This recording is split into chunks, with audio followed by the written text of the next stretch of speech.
Hi, everyone, and welcome to our Veterans Writing Community June series on mindfulness. During this month, we are going to explore what mindfulness is. We're going to look at mindfulness in the body, mindfulness in emotions, and mindfulness in communications. So stay tuned because we've got lots of great stuff coming every Thursday evening, 5 p.m. Mountain Time, all month long. And don't forget to hit that hashtag replay if you're watching this when it's not live. My name is Delynn Martineau, and I am a rhetoric and writing instructor at the University of Colorado in Colorado Springs. And I am a co-founder of the Veterans Writing Community. And one of my favorite things to do is help veterans tell their stories with writing. So we have a special guest with us tonight. And so if you want to introduce yourself. Sure. Oh, sorry. I thought that's right. I have words to say, don't I? This is Marty Salgado. He teaches classes in the first year rhetoric and writing program with me at UCCS. His interests include nonfiction writing, music, and art. He's interested in the rhetoric of politics and how we can use our thoughts and words to make an impact in our local communities. Marty is also a musician who loves to study music and how it is tightly interwoven in American history and its movements. So now you can add to that. Thank you. How formal. I really appreciate that introduction. Thank you, Delynn, for having me. I'm so excited to be a part of the Veterans Writing community today. And my only disclaimer is that, technology. So if I freeze or if I sound funny or if my mouth is moving and you don't hear anything, I'm sure my voice will catch up at some point. But anyway, I'm a grateful colleague with Delynn. I'm so lucky to work with somebody like Delynn, who cares so much about our community and wants to incorporate writing. I feel the same way about myself. I care about introducing people to different ways of communication, and writing and creative writing is one of my favorite things. One of my favorite ways to communicate. And mindfulness is really an exciting component that I've recently been pairing with writing. And I'm excited to share some of that with you. And I look forward to the next 4 weeks. So excellent. Thank you. So do we. Oh, I'm pumped about it. This could not come at a better time for me, I think. But my name is Lacey. I'm one of the Veterans Writing Community members. Delynn was actually my professor one year. She conned me into going to her class after we met, and she got me involved with the VWC, and I am not mad about it at all.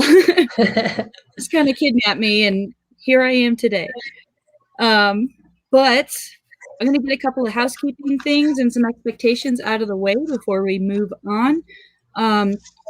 So if you've been with us before, welcome back. And if you're new, welcome. We like to have everyone have a notebook and a pen ready for short writing exercises periodically. We've always got ours here ready to go, right? But it really helps you kind of process things a little bit differently when you physically write them down. So that's why we just encourage like physical pen to paper. But if you need to type or want to type, that's perfectly fine as well. So our check-in question for today, which I will post here on the screen, if my computer will work. Okay. Is what is your favorite kind of soup? So let us know in the comment sections what your favorite kind of soup is. Mine, I just gotta go with classic chicken noodle, to be honest. What about you guys? Pea soup, split pea soup. Is that boring? Yeah, I make a good split pea soup in the Instant Pot. I like mine with hot. I like a good vegetable beef. Mm. Or maybe an Italian wedding soup. I like that one too. Ooh, those are good. Oh, yeah. So all good answers. Nobody's boring. It's fine. I'm just like yeah. So if you're watching us right now, leave your favorite soup in the comments. somebody said tomato basil soup. That had to be one of ours, right? So anyway. Yeah, I think it's Andrew. All right. Anyway, so thanks for that check-in, Andrew. So the theme for today is, what does it mean to be mindful? And Marty is going to delve a lot deeper into that than I am right now. I lost my place. Sorry, I have a script in front of me, but I'm a mess right now. All right. Why it's relevant? Couldn't we all use just a little bit more mindfulness in our lives? Like, it is a skill, and like any other skill, I think you can lose it if you don't use it. No one's ever heard that before in the military. Sorry. But yeah, it's always worth honing, and it can be really easy to just kind of let things slip away from you, and it's just good practice. So hopefully we can get people back into the swing of that, or introduce this new concept to someone who's never done it before. So if you guys have noticed, our color tag has changed this month. We're doing lavender for this series of workshops because it's just a generally soothing color. And you know what? Darn it, I like purple too. So lavender it is. That's right. So She's talking about the tags on our name tags. So when you can see those, when they come back up, you'll see our little tags are purple now. Yes. And so a disclaimer too. So we're going to talk about writing as being therapeutic, but we are not therapists. And tonight's writing is not meant to be taken as therapy or a substitute. It is cathartic. We love to say that, and just kind of live that through our writing, and helps us process. So hopefully it helps you too. Expect to write periodically throughout the 90-minute video. You'll have at least 20 minutes of writing starters. So periodically sprinkled throughout the video, we will have guided prompts, writing prompts for you. So do not worry, we have got you. Okay. And then lastly, just don't be afraid to post any questions in the comments during a reading or discussion. We'd like to involve you in the conversation, and we might share our own writing. We encourage you to as well. Yeah, it's not an interruption to us whatsoever. We got plenty of people monitoring the comment section and all that. But if you're tuning in with us after the fact, once again, Dylan already mentioned it, but I'm going to bring it back up. Hit that hashtag replay, okay? So that we know our community members that are checking in with us later on. And I promise I am done. I'm going to pass it on to Marty. Well, thank you, Lacey. I really appreciate all of that. And again, this is my first time really joining this group and being here in this online community. So I'm really grateful to look at your process and what each workshop looks like. I'm super excited about it. So I'm going to talk real quick a little bit about mindfulness. I'll give you a definition, a brief history, and then I'm going to talk to you a little bit about how I came about mindfulness, how I found out about it, and how I used it and have used it in my daily life. So mindfulness, I think, has been more used in the mainstream for the past 5 to 7 years. You might have seen it splashed across a Time magazine at the grocery store, or you might have heard classes being given on mindfulness more recently, or segments on the news talking about mindfulness. But really, mindfulness has been around for at least the past 30 years, and or even more. And the father of mindfulness is this man named Dr. John Kabat-Zinn, and he's considered the founder of mindfulness. And he defines mindfulness as the awareness that arises from paying attention on purpose in the present moment, non-judgmentally, to things as they are. So that is just a beautiful way of saying being present and in the moment. And what mindfulness does is it helps you become aware of what's going on around you, what's happening in your life. Maybe it's something that's really crazy, you're having a really crazy day, or something else that's just filling your mind and you're in other places other than where you're at. Mindfulness is to help you become aware of your emotions and acknowledge them. And we may not solve your issues or what you're going through, but acknowledging that it's there and how to ride that moment. So what mindfulness does is it pulls you away from those basal brain thoughts and into a much calmer, stress-reduced mindset. And we've heard basal brain being called like monkey brain. There's a funny cartoon about mindfulness where there's a doctor saying to this patient, "Oh, we found what's wrong with you," and it's one of those monkeys with the clappers. "We found this in your head." So it's just all of that noise that's constantly going on, and sometimes we are not even aware that it's happening until we notice it. So I've also heard mindfulness described as the opposite of multitasking. Oh, nice. So if you think how crazy it gets when you multitask and you've got 15 things going on at the same time, mindfulness takes you down to one thing. And so all that stuff gets set aside. Right. And then you can just sure about that multitasking is the thing to do. Yeah. Right. Yeah. Like when has that ever been healthy practice, right? Right. I'm terrible at it. Just awful. So I think we've each individually, I mean, Dylan and I have had conversations about how we've come about mindfulness, and I started practicing and becoming more aware of it when I was in grad school, and I was not eating well, not sleeping well. I was teaching classes during the day and then taking classes at night, and really running on about probably 2 to 3 hours of sleep. And eventually, my body just couldn't handle it anymore. And there was a course offered at my school, which was a mindfulness meditation class.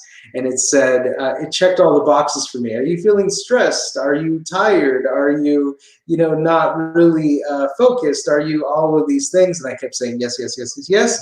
I took this course and I realized, wow, this is so helpful, and it can be helpful for anybody in any moment in their lives, in any profession, whether you are a student or a parent or a veteran or whatever you are. This is just a great skill to have, really. So I don't know. What else? I think we should try it out. I think we should, yeah. Yeah, so what we're going to do is we're going to put up a graphic on the screen. And if you're watching this, I want you to look at this feelings chart. I mean, this is made for kids, but it's very simple. And just take a look at this chart and just take a little inventory about how you're feeling right now. And we're going to try a mindfulness activity for about 5 minutes. And then when we're done, we're going to put up this chart again. And we're going to see if how you feel has changed a little bit. So write down the word that matches the emoji that best matches how you feel right now. And then we'll do a mindfulness activity, and then we'll do it again and see if you feel differently.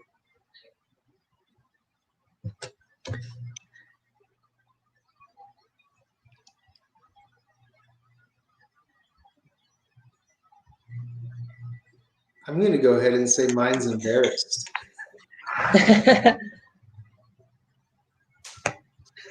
Does it have to be just one? Can I pick more than one?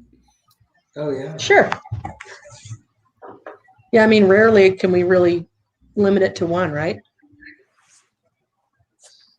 So, and if you don't see how you're feeling on that chart, just write down how you're feeling. Sometimes we feel that, if you have pictures and words, it kind of helps you articulate it a little easier.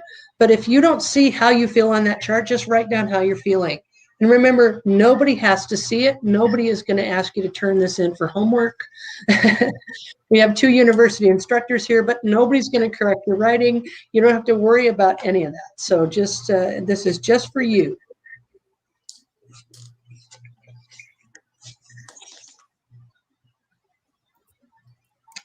Okay, so for this, what we're going to do is Lacey's going to put up a timer for about 5 minutes, and then Marty is going to walk you through how to be mindful right now about where you are. So, and it'll be different every time. So So, you watch this video over again tomorrow, it's going to be a whole different set of responses. So just follow the verbal prompts, and Lacey's going to put some prompts up on the screen, and we'll go from there.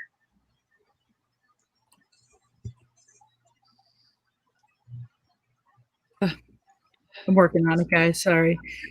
While we're doing that, I just want to say there are many different exercises that can bring about mindfulness in our lives, and this is only one of them. And this is your introduction to a guided meditation, and this is something that you can all do sitting down, and that's what we're going to practice today. This guided meditation is going to meet you where you're at.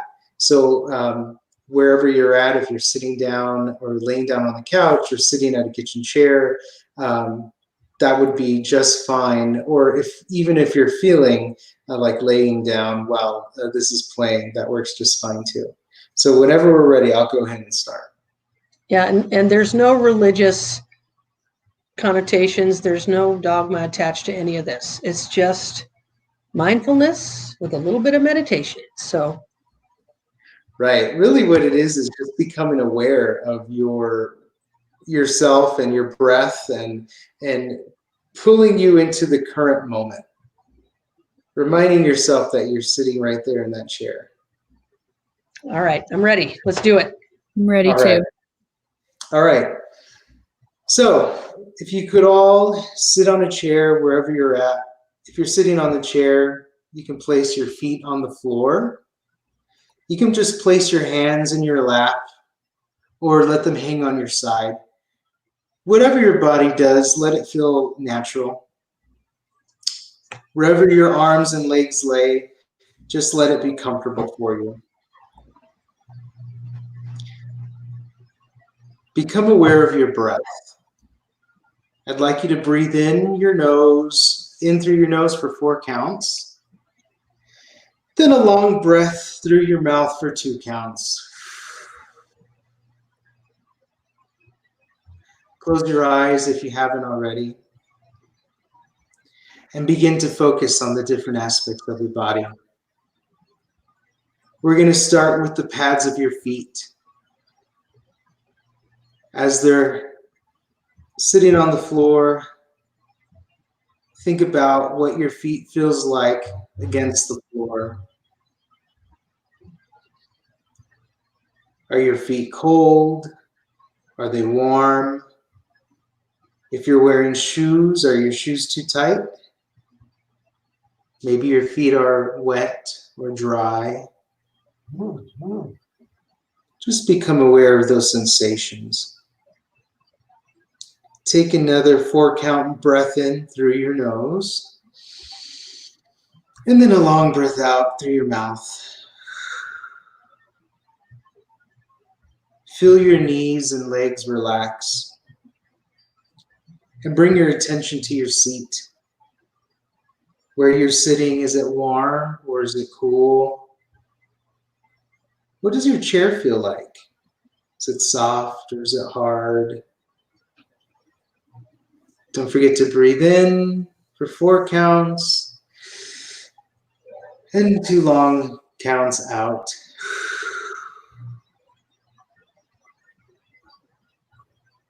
You're going to move up your body to your face and your head. Relax the muscles in your mouth, your eyebrows. With each breath, sit deeper into the chair.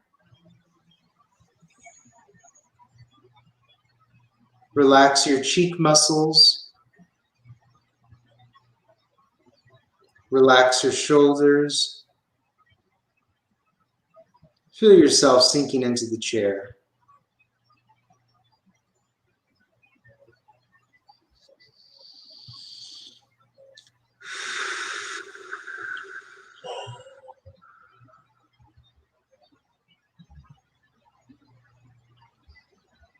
Begin to notice places where you're tense. Acknowledge those places and try to soften those parts of your body.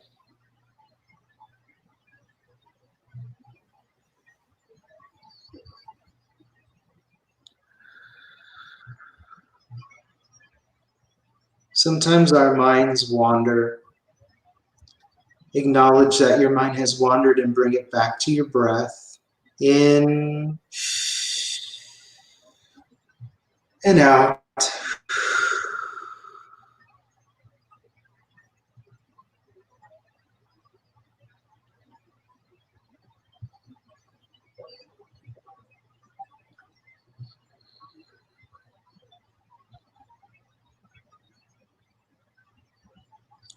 Let this be a moment where you just give back to yourself to just be where you are. Be who you are. Feel how you're feeling.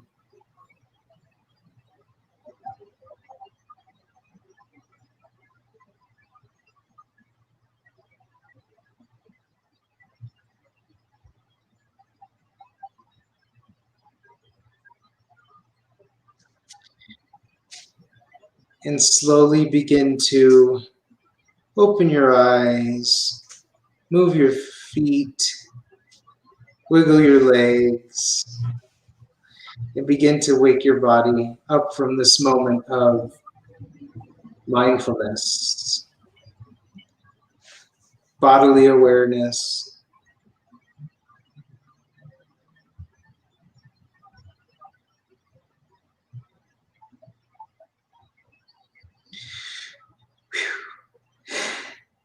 So that was just 5 minutes. I kind of already feel more relaxed. I do too. I know it's really great. So let's put that emotions chart back up again so we can reevaluate, because I certainly feel different than I used to. Mm-hmm. So even 5 minutes later. So take a look at the emotions chart, or if you can articulate without the chart, and then write it down and see if it's different. And also try not to judge, try not to be evaluative. You know, you might want to say something like, I feel better, and that's okay. That's still evaluative. But if you were like, I was anxious before we started, but then once I sat down and started focusing on my breathing and all that other stuff, you know, and really focused on where I am here in the moment, it relaxed me a lot, you know, especially when you said things like, you know, relax your eyebrows and, you know, relax your legs, and then just sink back into the chair. That really helped me realize that I was sitting up too straight and I need to just relax a little bit. And so it really did, even 5 minutes really helped. Unclenching the jaw for me was like, oh, yeah. Yep, I have been doing that.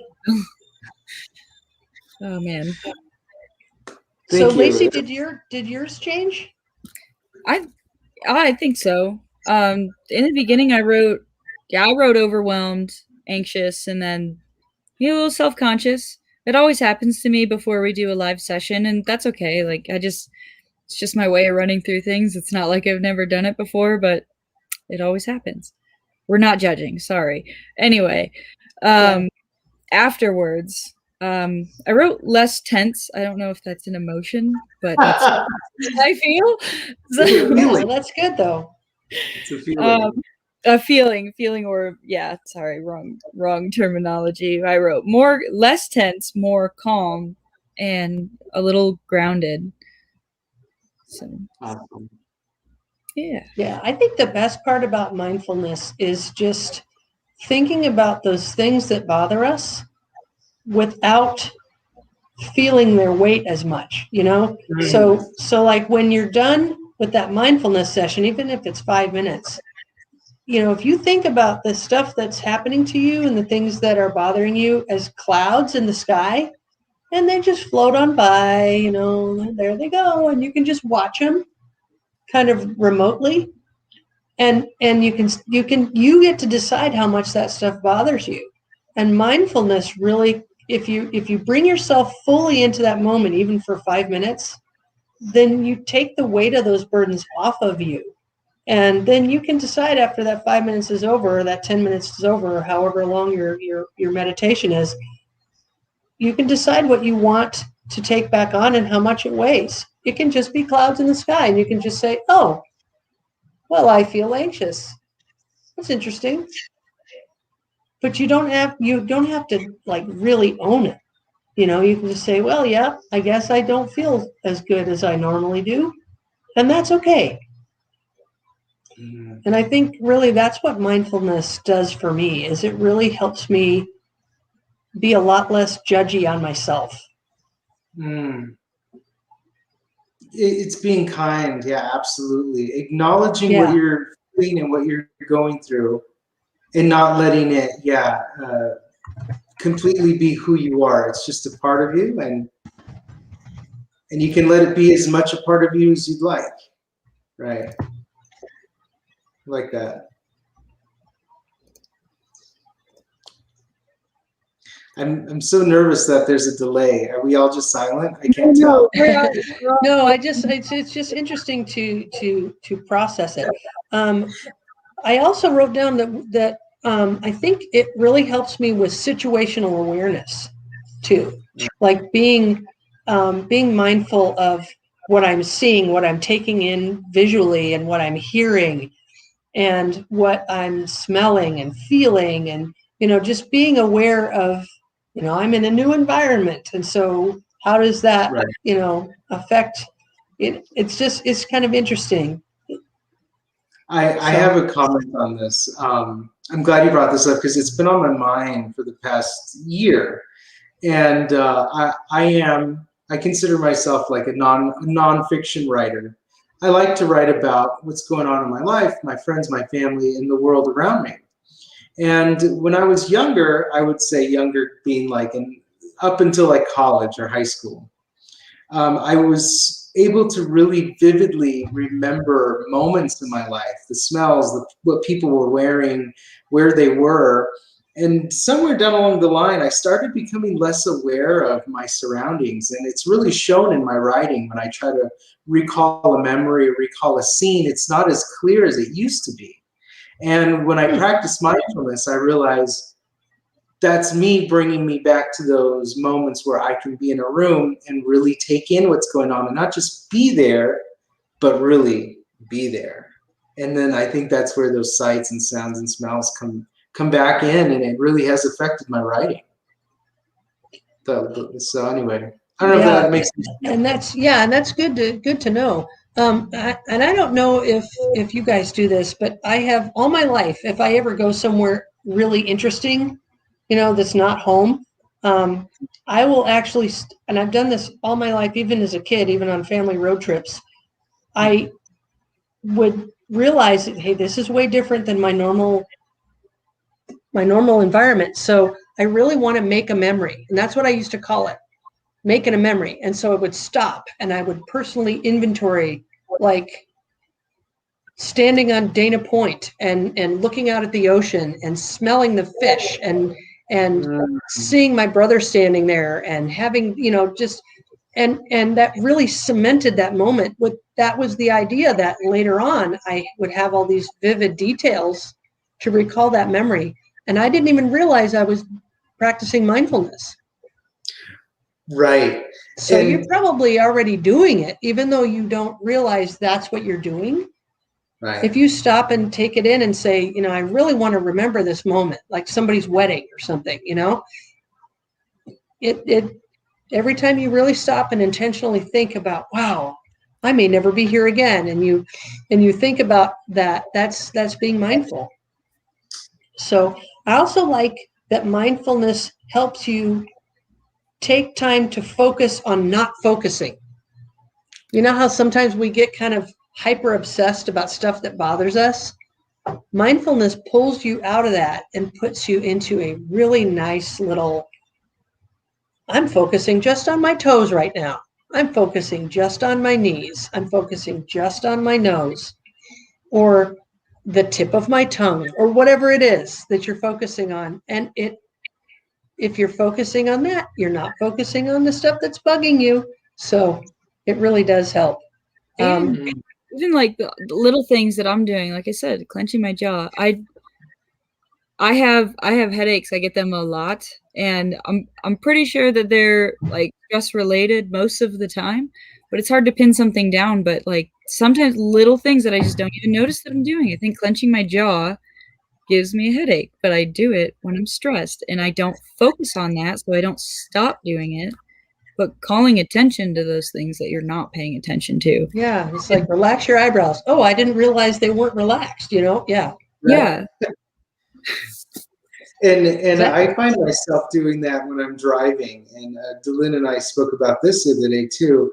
When I'm like at a stoplight and I realize, oh my gosh, I'm so tense, and I'm just like gripping the steering wheel, you know, Yeah. like no other.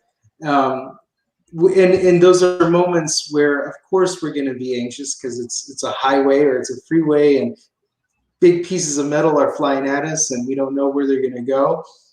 But acknowledging that your body was reacting that way, and then trying to relax and be more mindful, like, oh, this is why I'm so tense, is because I'm on the freeway and I'm trying to, you know, be thoughtful of my driving and everybody else that's around me. So just be aware of it and try to work through that so that your body maybe, you know, reacts differently.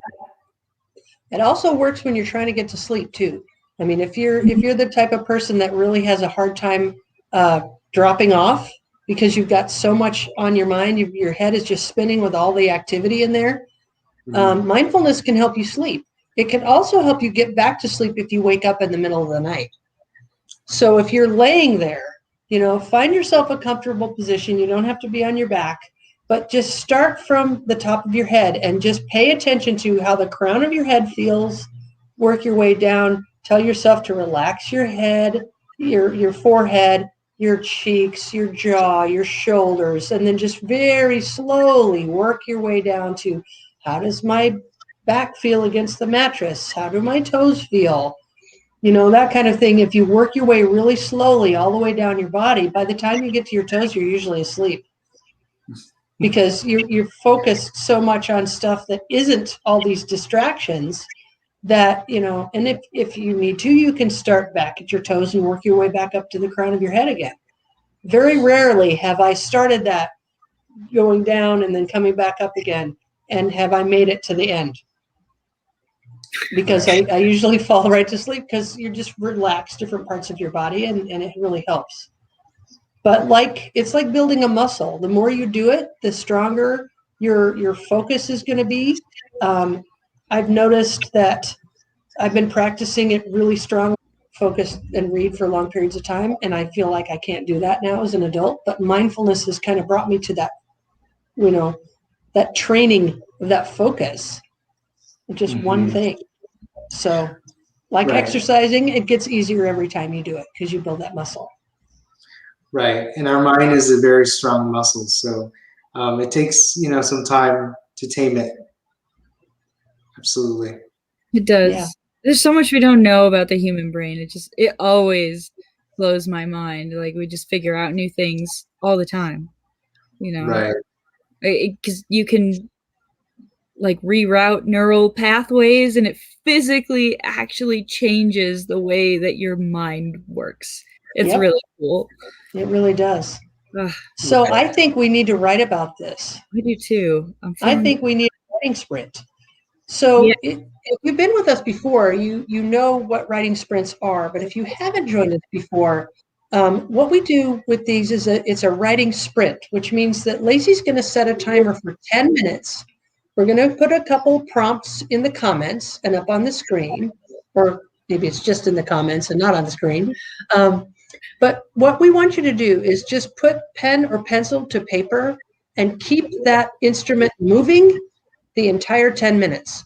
Don't go back and reread. Don't go back and edit. Don't go back and censor yourself or scratch things out. If you make a mistake, just scribble and keep going. And just write as much as you can. And think of it not as a marathon, but as a sprint. And you can write about whatever you want. We're going to put a couple of prompts up there, and you can choose from those. One of them is really content specific about mindfulness, and then the other one is kind of lighthearted. Write about how stress or anxiety about people affects your life. Or if you want something a little lighter, what's a food you loved as a kid that you would never eat now? We were talking about this the other day, and the idea of frozen raw hot dogs came up. Is they like that's something that a kid would eat that an adult is well, yeah. So what's something you loved as a kid that you would never eat now? And then the other one is about stress and anxiety. So choose one of those or write about whatever is on your mind. And then we who are on screen will probably share a little bit when we're done. But remember that nobody has to see this writing, and you don't have to do anything with it either. Nobody's going to grade it. Nobody's going to look at it. So if all that happens to it is it ends up in a drawer somewhere, then it's done its job. So here we go with a 10-minute sprint. That's right. All right. And go.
Everyone, we have 1 minute left.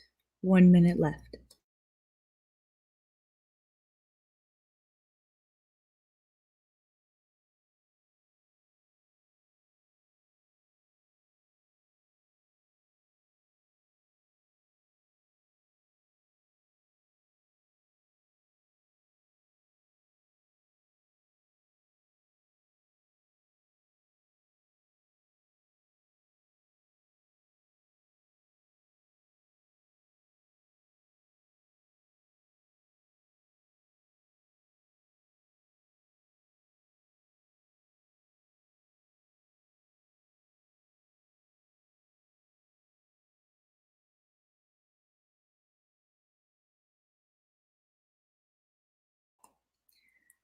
Take these last 10 seconds, or 5 seconds now, I was a little late, to finish up the sentence you're writing and punctuate and come back to us.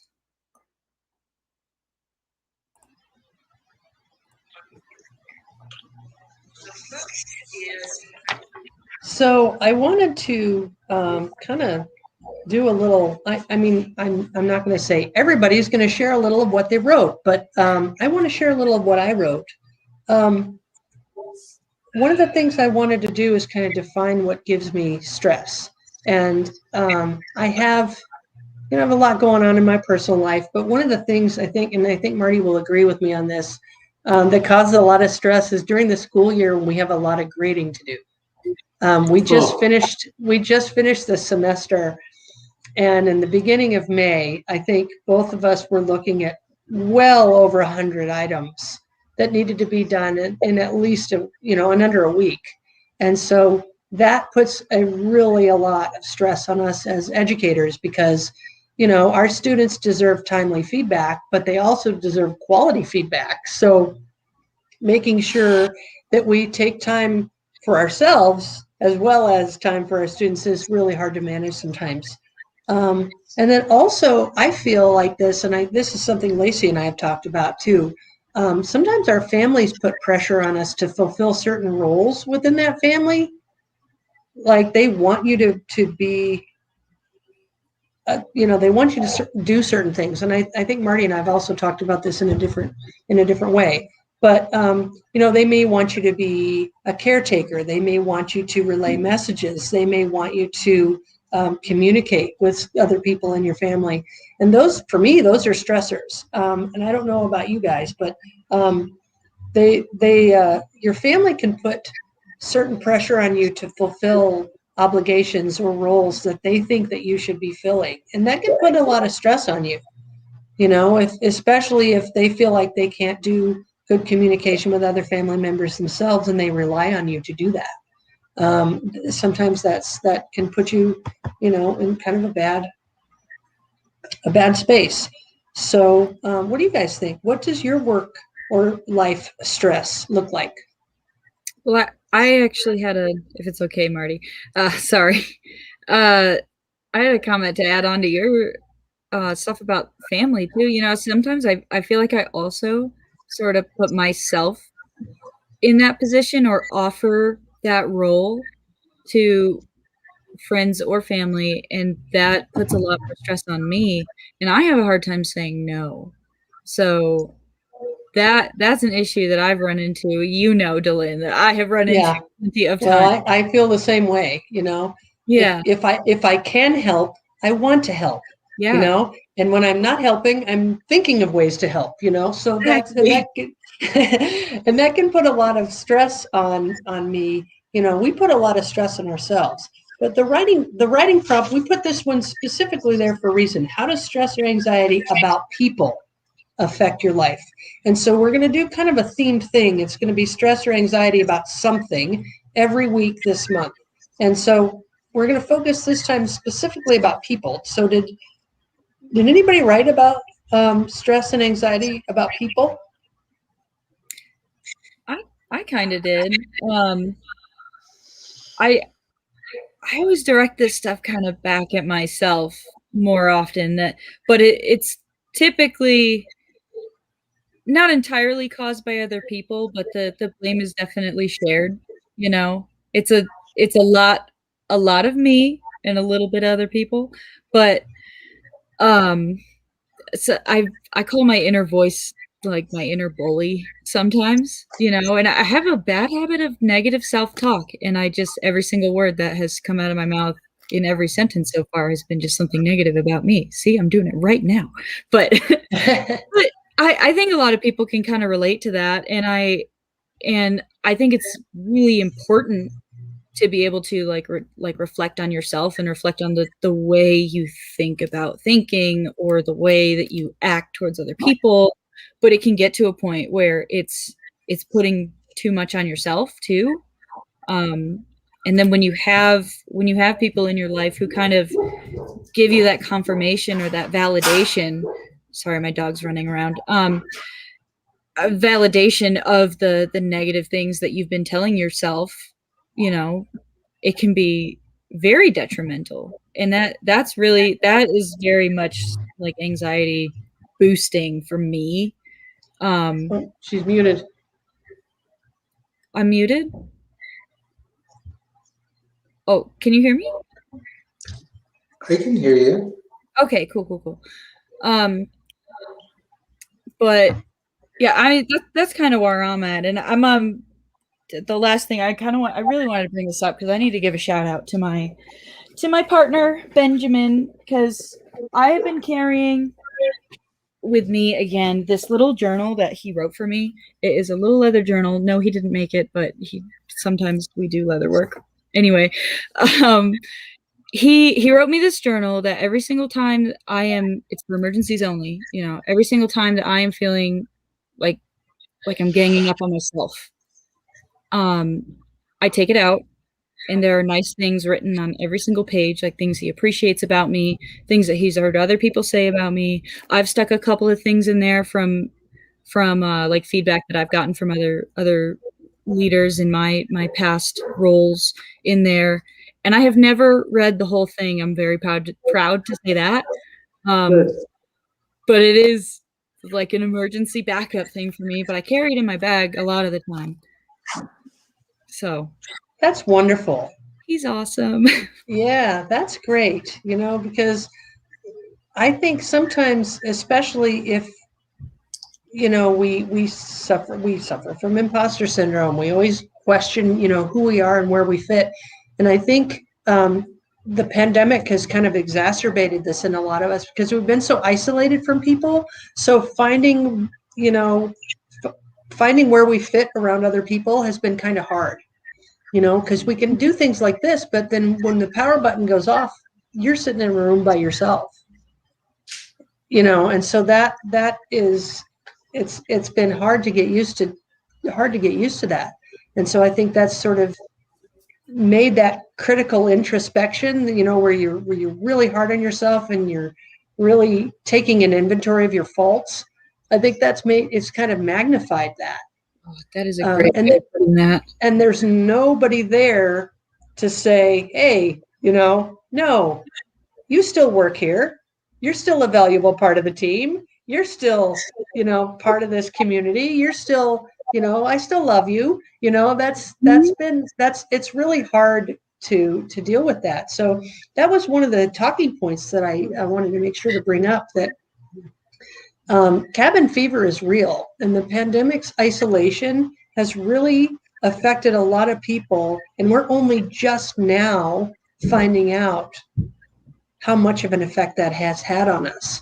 And that's been really, something that we need to consider, because more people are seeking mental health help now than ever before. So, but the good news is it's a lot more easily available because we can do it online. Right. So it's true. So what does your work or life stress look like, Marty? Oh boy, is it my turn? Well, I think you summed up work stress pretty well. I feel this, overwhelming responsibility to do everything in a timely manner. And then when I don't meet the date that I expected myself to meet, and then it's just like, oh my gosh, I'm an awful teacher. My students hate me. And then I go and talk to them, and acknowledge this, and they're like, don't worry about it, we don't care, you know. So, or we don't care as much as you obviously are beating yourself up. So that's like, again, self-inflicted stress on due dates. That's a big thing for me. Pandemic stress, being away from family. My family's in a whole other different state, so being away from people, feeling isolated, not knowing. I think that's the biggest stress factor, an anxiety-inducing thing for me, is the not knowing. Like at the beginning of last year, not knowing if I was ever going to be able to see my family again, not knowing if anybody was going to get sick and then have to, you know, leave in my life and not ever see them again. So catastrophizing. I don't know if that's an actual word, but oh yeah, that's what induces my anxiety, is the not knowing. And what pulled me back sometimes were the moments where I did have friends to ground me and say, hey, you're here right now, it's going to be okay, and all that stuff. So again, just a tiny bit of that mindfulness, but my mind goes all these other places. So anyway. Yeah, I tend to do that worst case scenario thing. And if nobody's there to correct me, then that suddenly becomes like, oh my gosh, this could actually be reality, you know? So I really try not to do a lot of that negative self-talk or that worst case scenario, you know? Yeah, I could have an accident every time I get behind the wheel of a car, but I'm going to work really hard on being present in the moment, practicing mindfulness, and keeping those distractions away so that I can focus on what I'm doing and where I'm going, so I don't get lost and I don't get mad. yeah. And I just, you know, other drivers are going to be stupid. Right. They're just going to be stupid. And understanding it, being kind to yourself, and riding the wave, as Dr. John Kabat-Zinn has said. That's right. You know, that's right. the Yep. waves And those are other always gonna be drivers are coming. just clouds passing in the sky. They don't have any bearing on what you're doing. You let them go. And I just want to make one light note and say that one food that I liked but hate was, it's a drink. It's called Tampico. Oh, Drink yeah, a lot I'll never of have it. that again. Yeah, I'll never No, have I that don't again. want You want to know what mine Anyway. was? Mine Yeah. was, I used to eat Fritos with yellow mustard on them. Oh, wow. I I've never know heard that that sounds one. terrible, right? Like I would just take the mustard bottle and I would take a Frito, just one of the little square ones, you know, and then just put a little dot of mustard on it and eat it. And I would spit, you know, over and over again. And just, you know, what a pain in the butt. I don't know why, you know, No, that's Dylan, I've got you on this one. I'm sorry. I'm gonna one up you in just a second. I went through a phase when I was a kid where I did not like hot dogs. Like, loved them one day and just hated them the next because, you know, I'm a difficult child. So I would always ask for a hot dog because I didn't like hamburgers, and I would take the hot dog out of the bun and, you know, give it to whoever, or just throw it away and just put ketchup on the bun and just have a ketchup sandwich.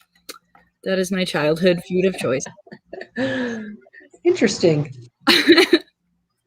I know. I think we all have those weird little quirky things, you know? I don't know. It's kind of fun. So we're going to talk a little bit more about how mindfulness can help relieve some of that stress. And in the next section, I think in the last section, we're going to do another, do we want to do another meditation in the next one? I thought it was kind of, I think it's written in there. Yeah. Mindfulness and practice a 5-minute meditation. Missed that, but that's okay. We'll do it in the next one.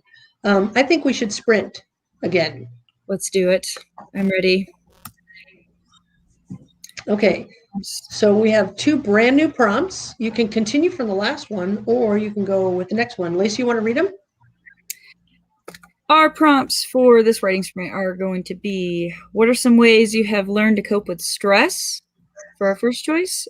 Or you can write about a pet that you had as a child. Or again, you can continue writing about what you were writing in the last 10-minute sprint, but this one is also going to be 10 minutes. And getting the clock up and hitting start. Is everybody ready with their pens and paper? Yep. Okay, 3, 2, 1, go.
Everyone, we have 1 minute left. 1 minute left.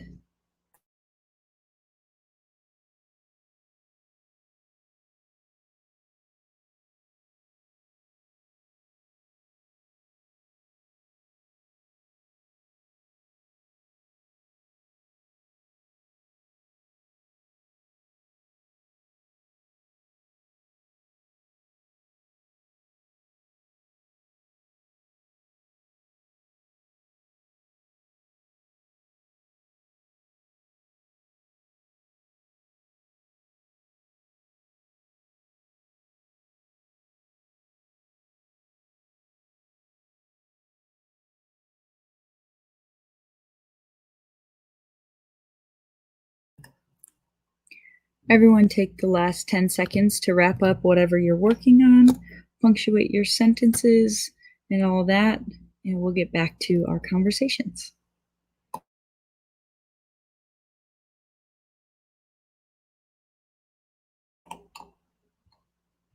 I would really love to have time for another round of meditation, but I don't think we have time with all the other stuff we have to do. So This always happens. yeah, I know. We always plan for more than we have time for, but that's good. So this time I wrote about a dog I had as a kid. I had a dog named Molly, and she was an Irish setter. And we ended up getting her because she was the runt of the litter and the breeder didn't want to sell her. I couldn't get anybody to buy her. And so we took her home. And she was the dumbest animal I ever known. This one's gross. She was just really dumb. She had that instinct to point, but she would point at everything. She pointed at flies. She pointed at moths. She pointed at butterflies. And one time we lived out in the country, and one time we were out just kind of messing around, and she pointed at this bush, and I'm like, why are you pointing at this bush? It's not moving. And then this whole bunch of grouse came out from the bush. And I'm like, oh my gosh, you actually did what you're supposed to do. So yeah, that was cool. Her tail kept getting caught in the patio door, so it was kind of like, instead of being that long straight pointer tail, it was kind of, not. So we should have probably bobbed it, I think, when she was a puppy, but we never did. Anyway, I loved her. What'd you guys write about? I'll go, Lacey, since you went first last time. I'm sparing you time to ramble. I don't know, to get ready for this. This time I just wrote a listing. I didn't really write anything out. So I wrote a list of how I coped with stress, or have learned to cope with stress. What are some ways you have learned to cope with stress? I guess I actually did this wrong, but this past year I learned how to cope with stress by jump roping. I went out and bought myself a jump rope, and I went out in my backyard and I jump rope for 30 minutes, and it really made a difference. And again, I think exercising is a big component of mindfulness. When you're running, you're focused on one thing, not falling, right? Or tripping, rather. In jump roping, you're focused on not whipping yourself. At least in my case, that's what it was. So going for walks, long drives, cooking and watching some of my favorite shows, and then unhealthy habits, gin and tonics. Okay, everybody, there, I said it. There you go. That's Lacey. Totally. Everybody has got their ways of dealing with things, I love that you said that you think you did this wrong, because I'm going to call out my mother, because she did say maybe. I took it as a solid yes. She's definitely going to watch this live. She's going to watch it later, though. So calling her out, lovely lady.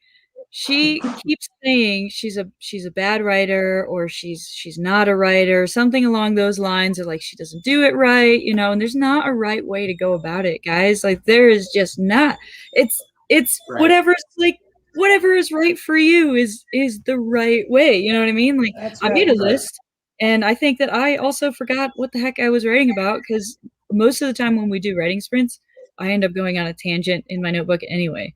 It always happens every single time. I can't help it. I have scatterbrain. It's can't okay. help it. Yeah, but it gets it all out. It gets it there on the page, you know, and that's what's helpful for me about writing the stuff down. Like, writing has been a huge, like, help in my life, you know. It just Lynn and I were talking about this just before we got onto our live session. It's just it kind of allows me to talk to me like I was talking to a friend, because I'm a lot nicer when I talk to a friend than I am when I'm trying to talk to myself, you know? We talked a lot about self-talk in the self-care workshops a few months ago. I don't even remember when that was. All the days. Yeah. You know, we should link those in the chat sometime before the end of the session. I was going to link the first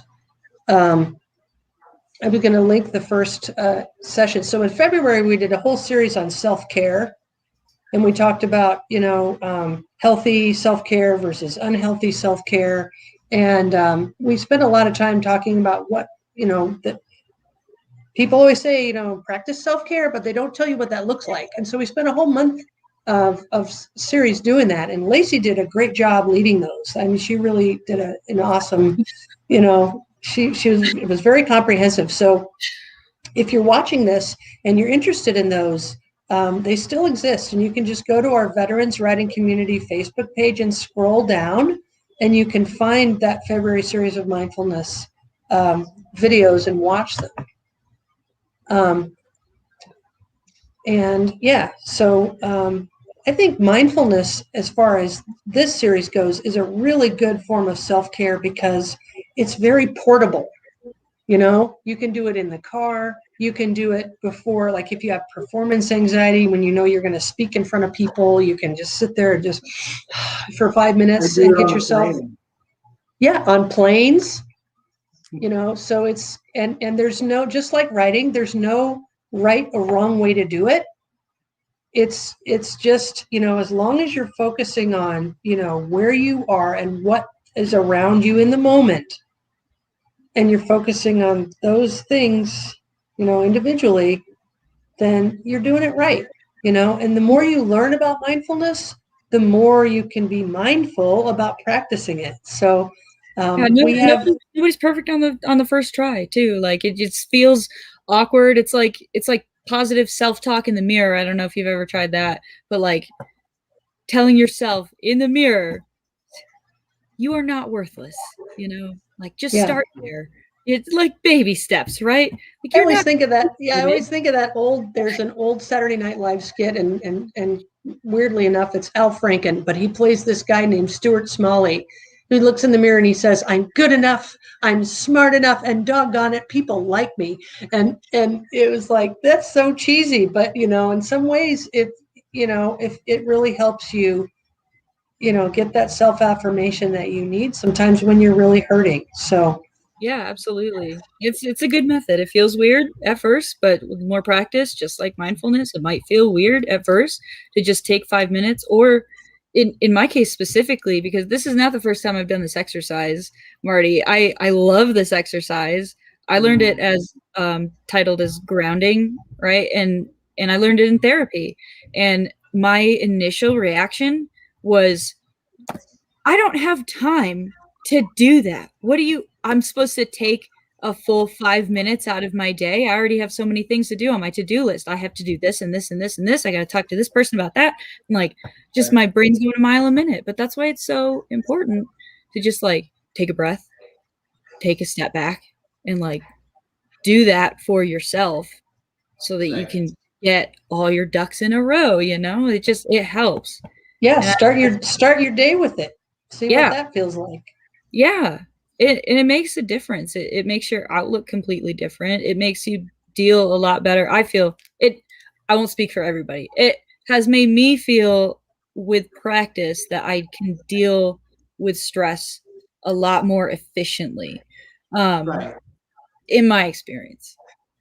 And that's something that Dr. John Kabat-Zinn, I've heard him say in one of his many seminars or interviews that I've watched.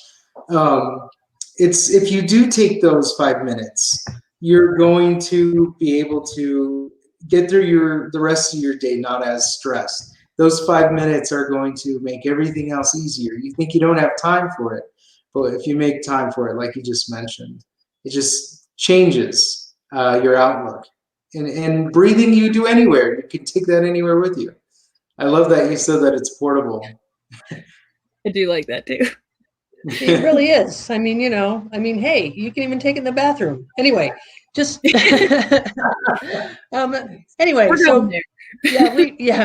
we always do. So we do have some tenets that we want you to think about with your writing. And so Lacey's going to put each one up on the screen, and I'm going to just talk about them a little bit. The veterans writing community has some really we want you to think about these things, not necessarily about today's writing, certainly about today's writing if you have something that you find valuable that you want to work with a little bit, but certainly everything that you write should be considered separately with these tenets. The first one is, who are you writing this to? So who is your audience? Maybe your audience is yourself. Maybe the audience is your parents or your kids or your family. It might be your spouse. It might be other veterans. It might be civilians. We talk an awful lot about, as a veteran, what kind of language do civilians need to hear? Because they don't know a lot of that military language. They don't know the jargon and the acronyms and all of that stuff. So how much of that should you need to explain if you're talking to somebody who's a civilian audience? So think about who you're writing your piece to and who your audience is. And along with that is the second tenet, which is, will they understand everything you say? Because like I said, you may have to explain some jargon or some terminology, but also is what you're writing clear? Are your thoughts clear, and are they sequential? Does it make sense? And then if you think about, how you're coming across to them, you can also think about things like, what do I want them to feel? What's the purpose of this writing? And is that purpose clear to my audience too? And that leads to the third tenet, which is the story all there, or are there parts that you left out?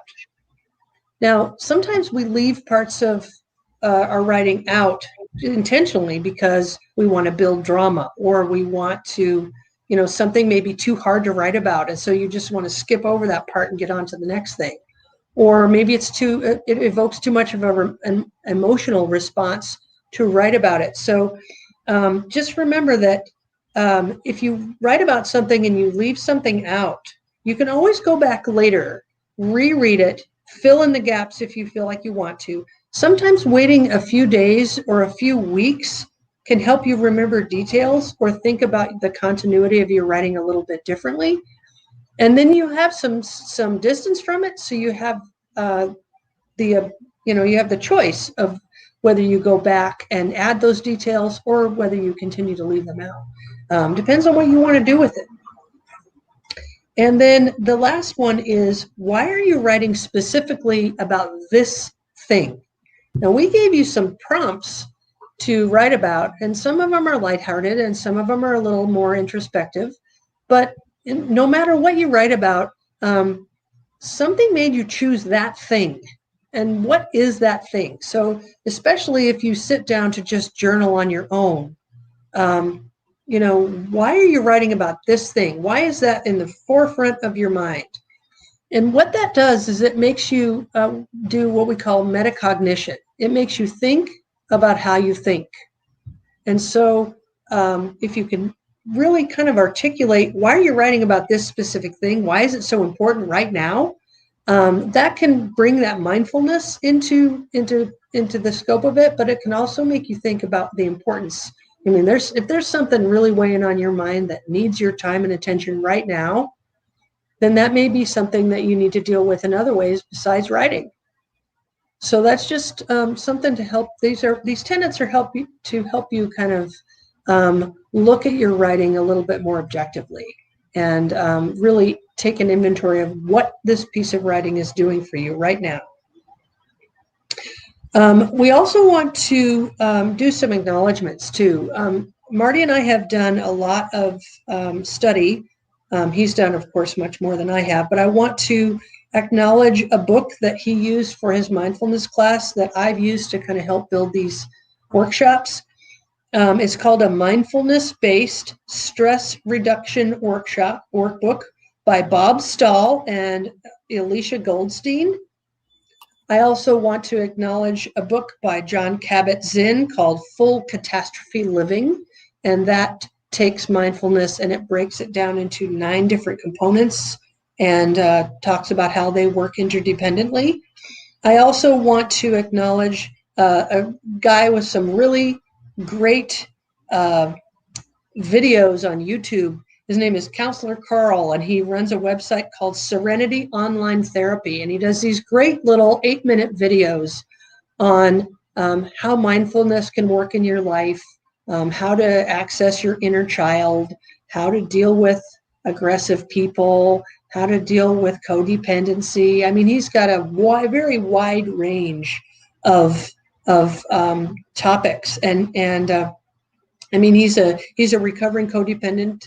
He's got a experience with alcoholism in his family, and so he deals a lot with, you know, how do you cope with all the stressors in your life, especially when there are things that you can't control. So so those are really good videos. I also want to talk a little bit about publication too. We at the Veterans Writing Community are really into helping veterans tell their stories through writing.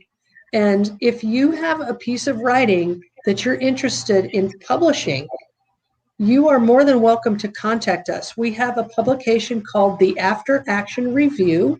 It gets published every January, and in it, we feature writing by veterans. And look, Lacey's holding up one so you can see it. That's the one that she is published in, and the cover art is hers. She not only made the paintings, but she took the photos of the paintings and we arranged them on the cover. So if you're interested to know, here's an interesting thing that'll get you to read it. If you go to our website, you can see what those paintings mean, how they're connected, and how they're connected to the thing that she wrote inside the After Action Review. And I'm sure you'll find that to be interesting. So if I piqued your interest, get on our website and check that out. Also, if you're interested in supporting us, those publications, it's free to publish in our publication, but it does cost to make paper copies of those. So if you're interested in supporting us monetarily, our Cash App is going across the screen right down there. So if you want to take a look at the Cash App and make a donation to our project, you're welcome to do that. You can email us at veteranswritingcommunity@gmail.com.